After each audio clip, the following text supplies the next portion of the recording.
This was loosely based on a real-life story. The family that lived in that home was the Perrin family, and the eldest daughter featured in the movie, Andrea, is here with us on San Antonio Living this morning. She is the author of the book House of Darkness, House of Light. It's very nice to see you. It's lovely to see you again. We were introduced at the Black Swan. Yes. It was delightful. Thank you so much to Joanne from the Black Swan Inn for bringing us together.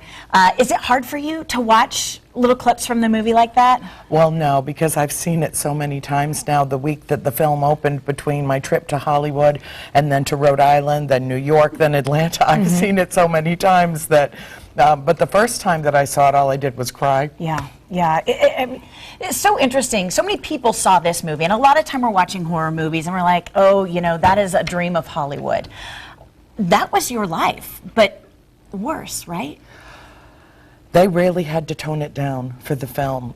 James Wan, the director, was shooting for a PG-13 rating. He wanted to bring this story to as many people as he could. And when he got the R rating, I was with him, and he hit the roof. We had to pull him back down.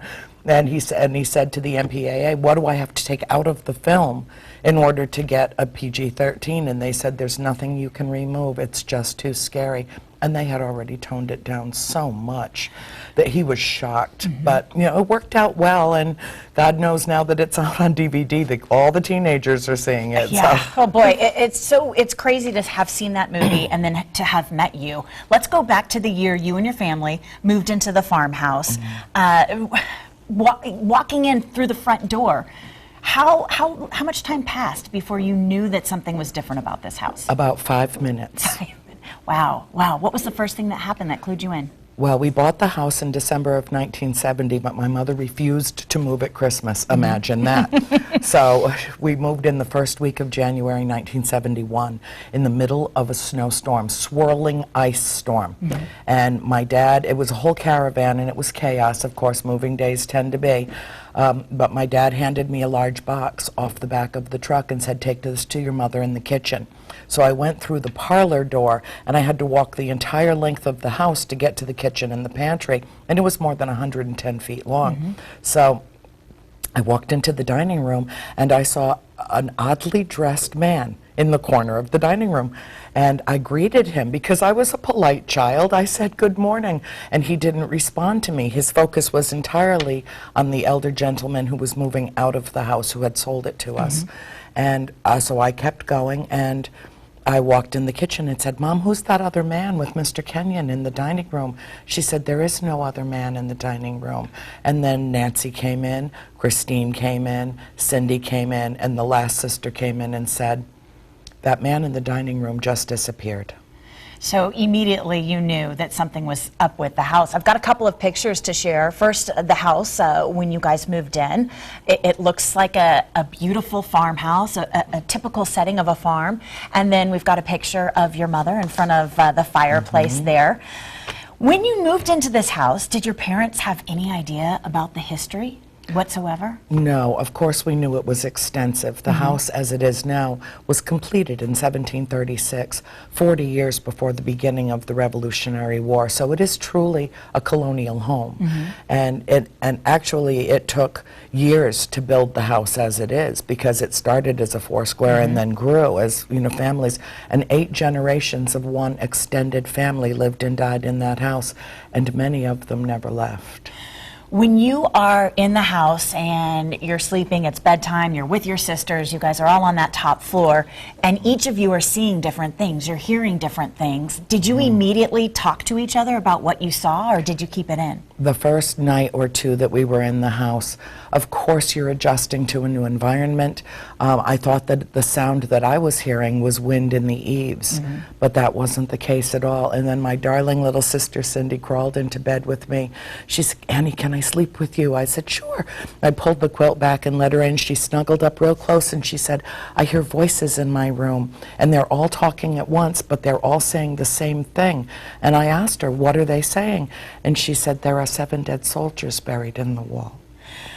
What about the history of the house? What were you able to find out about the house over the last years of your life? I mean, I know you didn't know as much while you were there, but later in life, what did you find out? My mother actually did extensive research. My mother is at heart an historian, and she did extensive research on the house. She found out that Mrs. John Arnold hung herself in the barn when she was 93 years old. We found out that there were a couple of other hangings in the house as well, women that had claimed their own lives. Bathsheba Sharman lived in the house. She was accused of, and she was acquitted. Well, actually, it never even went to trial. It was dismissed from an inquest. But she had a child, an infant in her care that died, and they found that a needle had been impaled at the base of its skull, and it had died of convulsions. So even though she was exonerated from that at the inquest, in the court of public opinion, the accusation stuck, and she was tried and convicted and lived a miserable life. For her entire life, she lived to be in her 70s, which was old for her time. And that black cloud hung over her in life and after death. So you got to the point where all these spirits were really making it a very scary place to live. And in the movie, you saw that the Warrens came into play and they came to the house. Did that happen in real life? Yes, it did, actually. They didn't move in with us, as was portrayed in the film, and there was no exorcism conducted in the house. A priest came with them. They decided that it was important that my mother was oppressed by a spirit, and my mother was changing radically, dramatically, even though it was gradually over a period of time. She began dressing in vintage clothing. She started using archaic language like yeoman. You know, people don't use that word to describe the menfolk in town.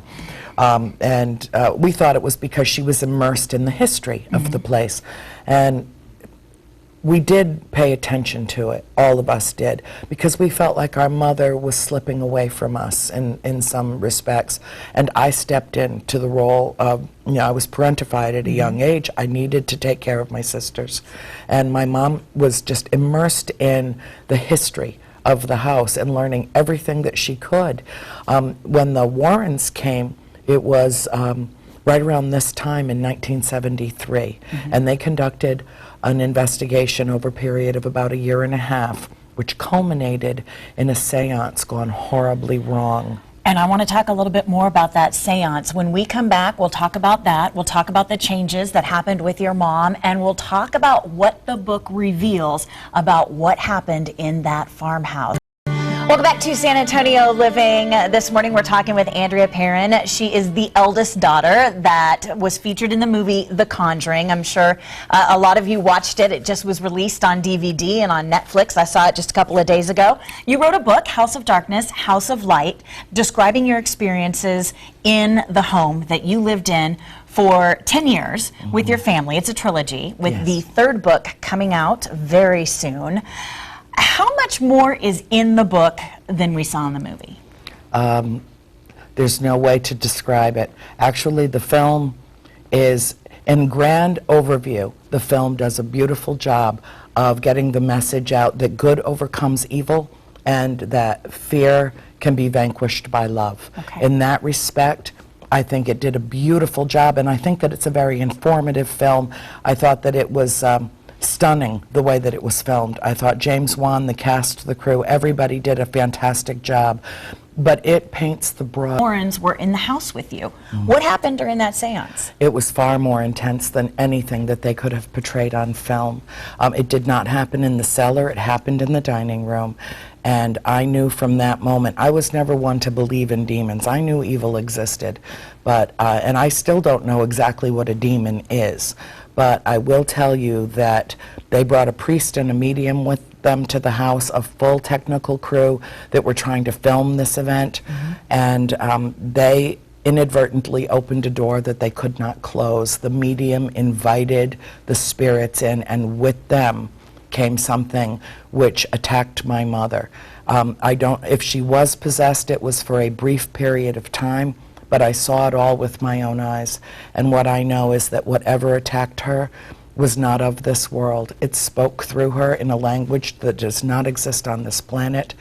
and it levitated her in the chair that she was in, and within a split second, when it was done, curling her body into a ball you would have expected to hear bones breaking.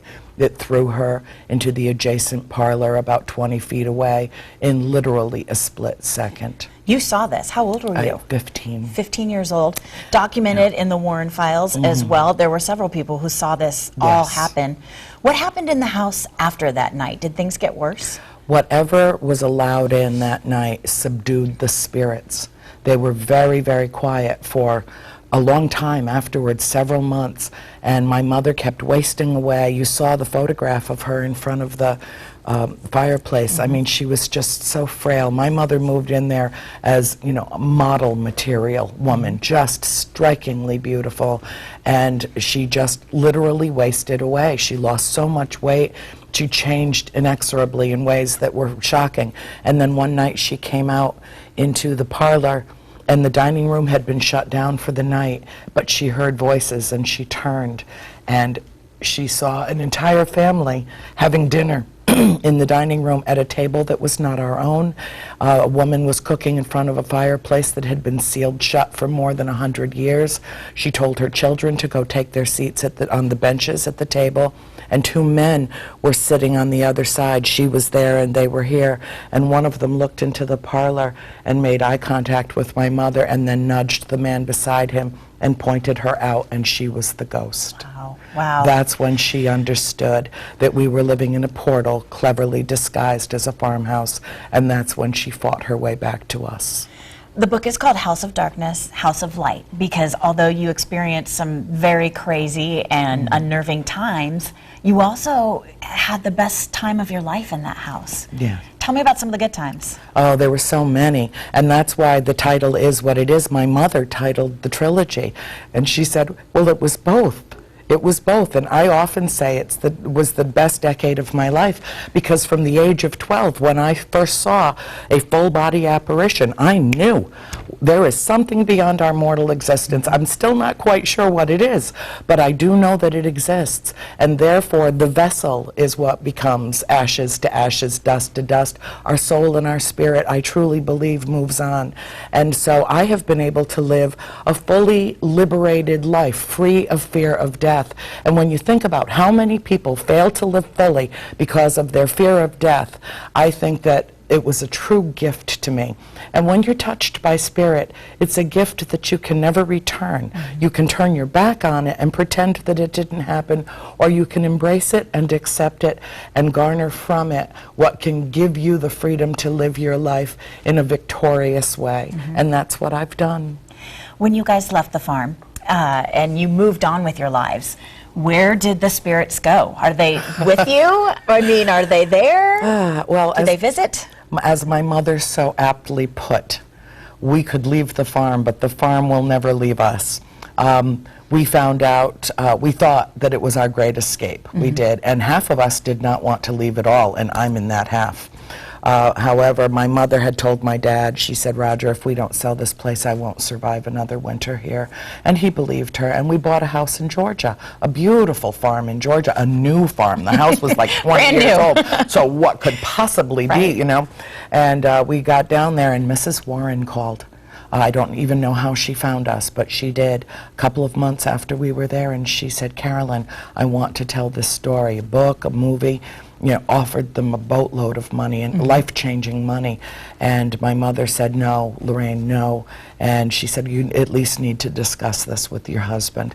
Well, that night, Dad came home, but Mom didn't mention it to him yet. She went down to throw a load of laundry in the washing machine, and a 200-pound door that was bolted to a wall came over on top of her and dislocated her shoulder and gave her a concussion. And when Mrs. Warren called back the next morning, she said, absolutely not, Lorraine, I don't need to discuss this with my husband. Please don't contact me again.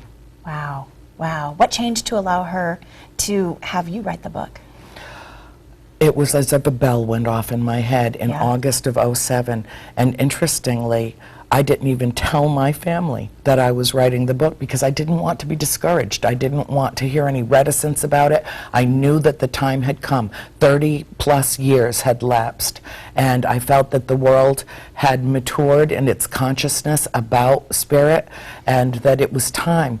And I was no more than 6 weeks into it when I got a call from Hollywood. The first producer called me from Hollywood, and there was no conceivable way they could have known I was writing a book. I had told no one.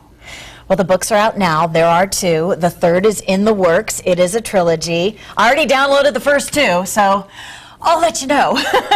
Andrea Perron, House of Darkness, House of Light. That is the website as well, the title of the book, houseofdarknesshouseoflight.com.